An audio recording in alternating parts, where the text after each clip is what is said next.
Kaba, c'est le nom du meneur paysan de la résistance au nord-ouest du Bénin de 1915 à 1917. Son amour pour la justice, sa culture et sa bravoure face à l'envahisseur colonial sont nombre de motifs qui ont réuni professeurs et divers au centre de culture Akanga de Porto Novo le 23 avril dernier. Thème Kaba, symbole de résistance populaire anticoloniale au Dahomey. Nous avons invité un enseignant qui est à la fois historien et chercheur, donc quelqu'un qui produit la connaissance historique ou l'information historique, et quelqu'un aussi qui la transmet à travers l'enseignement. Il a été un enseignant du secondaire puis du supérieur. Et donc le but c'était d'aborder la question de savoir pourquoi dans notre pays aujourd'hui on ne connaît pas suffisamment un héros comme Kaba et surtout son action et la portée de son action aujourd'hui.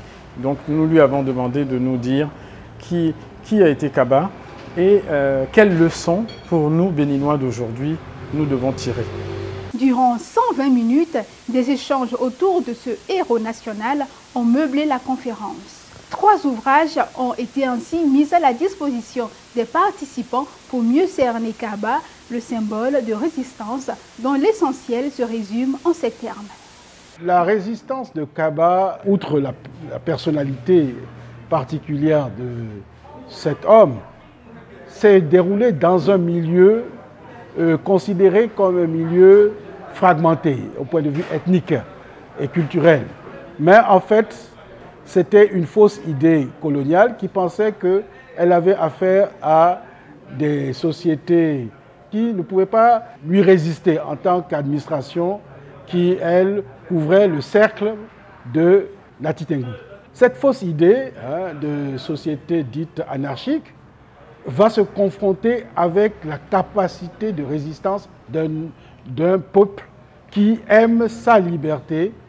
Ce paysan, sensible à la détresse des jeunes soumis aux travaux forcés, et surtout le problème du recrutement forcé de jeunes pour l'armée coloniale française. Ils étaient vraiment en désarroi. Alors Kaba a fédéré toutes ces révoltes qui s'élevaient dans différents villages et concessions du pays Otamari, et il a organisé donc des actes de résistance à l'administration coloniale. Ces actes, c'était surtout couper les fils télégraphiques et aussi empêcher les estafettes, c'est-à-dire les soldats de l'administration, d'aller faire des commissions ou des mises en demeure donc de l'administration coloniale vers les chefs de village. Des échanges qui ont suscité des débats sur le programme scolaire en vigueur. Mais les impressions de cette rencontre du donner et du recevoir étaient fructueuses. J'ai retenu l'essentiel du récit qui nous a été fait, du combat, de l'engagement de Kaba, le fait qu'un simple paysan ait réussi à mobiliser tout un peuple multiethnique autour de leur intérêt commun contre l'envahisseur colonial. Ce n'était pas un guerrier, ce n'était pas un chasseur, c'est un paysan qui a simplement été motivé par la nécessité de défendre sa dignité d'homme, d'Africain, et qui a mobilisé, à la grande surprise des colons, pour qui c'était des peuples épars qu'il aurait été facile de conquérir. Mais voilà, à leur grande surprise, parce que c'est le combat de la dignité. Et c'est ce que moi je retiens d'essentiel ici, la dignité. Vous pouvez tout perdre, perdez votre culotte, mais ne perdez jamais votre dignité. Je suis très content du public qui est venu, l'intervention du professeur Alexis Adandé. Les invités sont intervenus sur différents aspects, ils ont complété son intervention. Certains ont réagi sur la question de la transmission. Qu'est-ce qui se fait vraiment? Est-ce que l'éducation nationale a démissionné aujourd'hui par rapport à ce qui se faisait avant, ce qui était enseigné il y a 30 ans, 50 ans même, ou encore il y a 20 ans? Certains ont démontré que non, que certaines choses continuent à être transmises, tandis que les contenus des programmes, il y a encore des choses à retenir. Et puis surtout, tout le monde a reconnu le fait qu'on ne connaissait pas suffisamment la portée de la résistance de Kaba et l'importance des actions qu'il a menées à l'époque, surtout venant d'un homme qui était un simple paysan. Moi-même qui ai enseigné au secondaire la résistance de Kaba, c'est en lisant les travaux du professeur Emmanuel Tiando que j'ai vu la profondeur de l'action de cet homme-là et le caractère exceptionnel. Le nom de nos héros comme Kaba devrait être démultiplié. Pour le moment, il y a une stèle à Natitingou et la stèle qui contient de la documentation inappropriée. Inappropriée parce qu'elle fait la part belle à la documentation coloniale et ne tient pas compte, bien sûr, des dernières études critiques qui ont été faites par des historiens.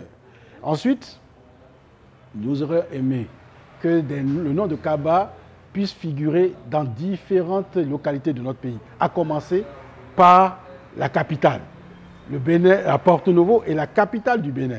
Donc, il devrait avoir quelque part une rue, un édifice ou quelque chose qui rappelle Kaba ou même un mémorial de Kaba, pourquoi pas. La directrice du Centre de culture Nkanga, occupée tout au long des discussions, nous donne tout de même le privilège de présenter les lieux. Le Centre Nkanga est un espace pluriel, multidimensionnel, c'est-à-dire qu'il y a un point librairie, il y a une bibliothèque, il y a un espace pour les enfants avec des livres et puis ils peuvent faire des jeux, il y a des cours de chant, des cours de dessin, des cours de musique, également des loisirs créatifs. Et puis nous avons un coin bar-restaurant où on peut se rafraîchir et grignoter un peu. Nous avons également des chambres à l'étage, donc nous faisons de l'hébergement, guest house.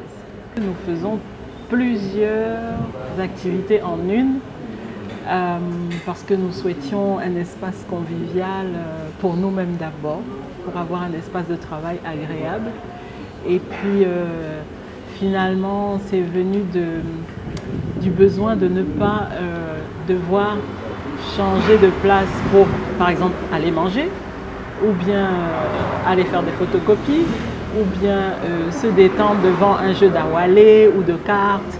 Et donc on a tout mis au même endroit. C'est peut-être ça qui fait la particularité du centre. Il faut notifier que le 23 avril est dédié Journée mondiale du livre et du droit d'auteur. Rendez-vous est donc pris pour l'année prochaine et peut-être bien à la Bibliothèque nationale du Bénin.